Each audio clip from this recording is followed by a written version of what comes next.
We shouldn't be getting lost in the settings in our CRMs and stuff like that. We need to be focused on production. Any problem you guys have in life can be solved by production. Your bills ain't paid, produce, right? You're thinking about your dog, produce. Someone called you and is complaining about the way you look, produce. Like, that's the only thing that's going to solve your problems, and not necessarily the money portion, but even just getting away from yourself.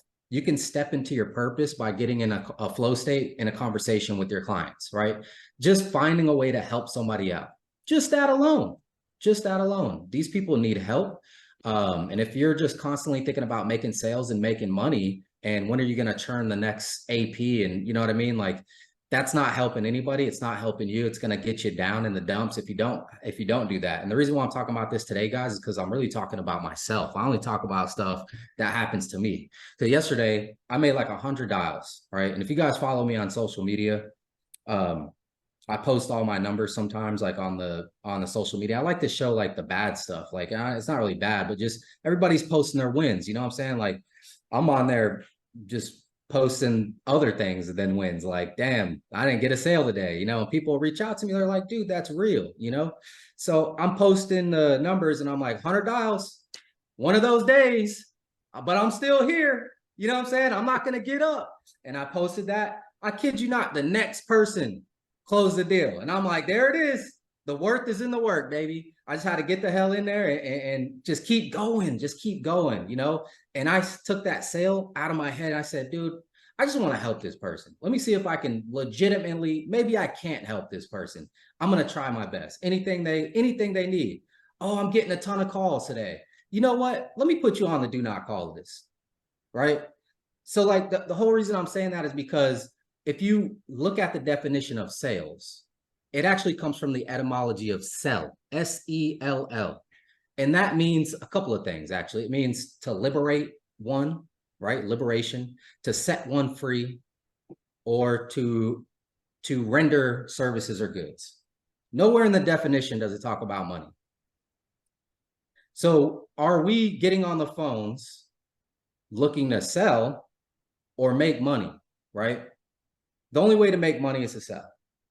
That's the only way to do it, is to help people out.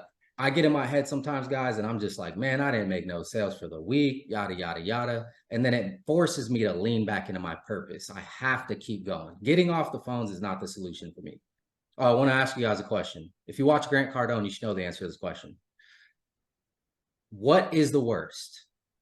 Tell me what you guys think the worst is. Is it somebody who is super productive, like they're doing so much all day long, and they just have no time for nothing? Is it somebody like that? Is it somebody who is average, maybe they're mediocre, they make a sale, they get off, you know, they feed their family, they make their money?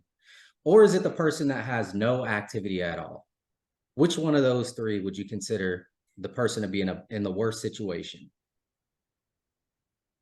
The busiest person, average, or the person with no action, no activity at all?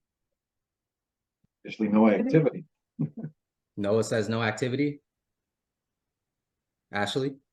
No activity. No activity. Keith? I don't know who Grant Cardone is, but I would say no activity. Okay. Travis? Probably the same.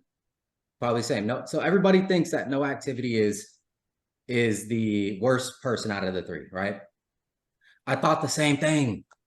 You know what the worst person is, guys? It's the average person. The guy with no activity, that used to be me. I used to have so many vices. I used to just smoke cigarettes, drink a lot of alcohol, and bitch about people who made a lot of money. Man, if that guy can do it, I can do it. You know, if that guy, how is this guy making $1 million a year and I'm smarter than this guy? That was me. I just didn't have the activity. I felt like I was missing something. I didn't know something, right? But I didn't do anything, right? That's not the worst guy. The worst guy is the guy who's content in life, who doesn't have a passion to help people, who doesn't have a purpose, who makes a sale and continues to replicate the same problems over and over and over and over again. We're in sales. It's an emotional roller coaster, right? When we make a sale, we feel good. When we don't make a sale, we don't feel good. How do you combat that? You put the worth in the work, guys. The worth is no longer going to be, did I make a sale today? Right? If you make a sale, you get up your average. Are you ever going to increase your income if you do that? Going back to the average deal, that guy's never going to increase his income. The guy who's not making any money is feeling the pain that's necessary to make the change. If you don't feel pain, that's a problem. You're not alive. You don't have the adversity. You don't have the pressure to create the diamonds in this industry in sales, right?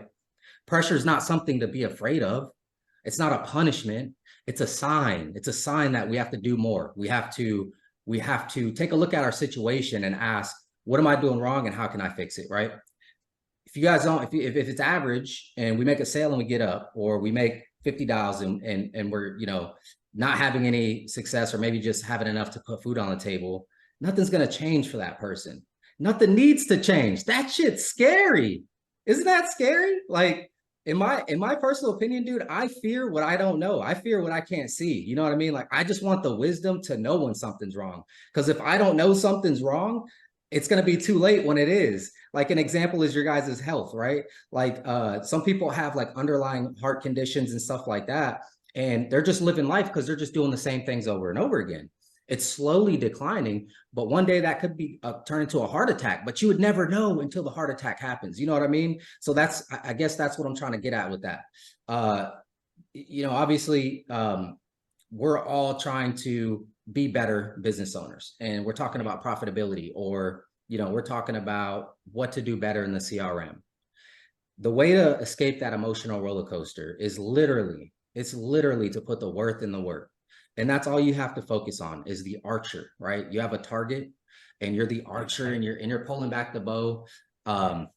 Ashley, I know Jordan loved to bow hunt. So, but, you pull back the bow and then you do your best to aim and hit the target when you release. The problem is, when you release the arrow, there could be a gust of wind. You don't control that gust of wind, but you did all you could to hit the target. That's it. That's the only thing that we can justify, is just trying our best every day, right? So I'll stop ranting and stuff like that. I'm sorry, guys. But today I really want to role play and then ask you guys what questions you have. How can I help you guys out?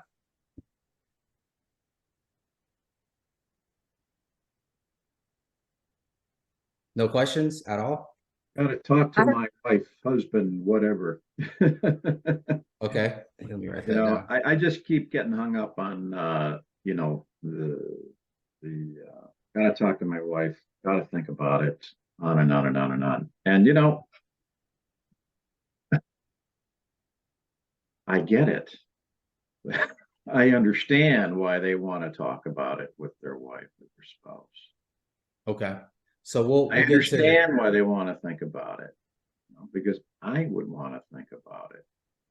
right. Yeah, I get you 100%. We'll talk about that whenever we do whenever we role play. Ashley, did you have a question? No, I just wanted to point out, going back to what you said at the beginning of just being real with your day. Like, yesterday sucked for me. Like, every call, I was like, okay, I'll get into it. Yeah. I'm gonna sell this. At the end of it, it was no go. And just seeing your post last night on Facebook, I was like, okay, thank God. Like, this is just the Everybody. realest part Yeah. of what this is. This is just part of the business. That's all it I is, think you hear so much that, well, you're just not doing something right if you don't do the sale. You can't finalize the sale at the end. And I'm just like beating myself up all day, and so thank you. Thank you for that. I just wanted to say that the one deal I wrote yesterday, the one deal I've written this week, as I was presenting to the customer, I got a call from someone that I had been wrangling with over a couple of calls, between them getting term and the whole life policy. And I gave her quotes for both. I called her back after I finished writing up the application. No answer. Finally got a hold of her that afternoon, and she had already bought a policy from someone else for the same amount that I had bought. And it was like, for about 5 minutes, I sort of bathed in self-pity and resentment. And it's like, how long can I do this? You know, Well, that's a you know, it's just that I just think it's the nature of this business, of these customers, you know, there's just not a lot of consistency with them. And the only consistency, to your point, is with me and what I'm doing. okay. Yeah. 100%. I was just gonna say that too. Right. So you understand, you know, that the feelings that you felt are good, like the self-pity, resentment, those are good. Like when you like your conscience is your guideline. You get off of a phone call and you're like, damn, I could have closed that guy. You're right. You're 100% right. Could have closed him. So those feelings are signs of where we need to improve. So why do you think she bought the same policy from another agent? The other agent probably said the same thing you said. Closed her, or she closed her. They just closed her. It's a Yeah. battle of conviction. Yeah. It's a battle of conviction. If I believe something more than you believe it, I can make you believe it. And if you don't believe it, you'll drop your beliefs. You don't have to believe what I'm saying, but I'll make you question your own beliefs. That's a sale. Well, it pissed me off because I helped her figure out what she wanted. Okay. Yeah. You do And the she logical had thing. absolutely no loyalty. Well, yeah, you do the logical thing, and that was my problem when I started. That was my problem when I started. So talk to my wife, right? I know why you need to talk to your wife. I do the same thing, you know. I understand why. And then you're like, how do I overcome that objection, right? Well, it's the conviction of believing in the product, Noah. Why would you buy it without having to talk to your wife? Or how about is there another way around that? How about wouldn't you rather talk to your wife with this in writing in front of you without making a commitment? That's a good one. I adopted a formula.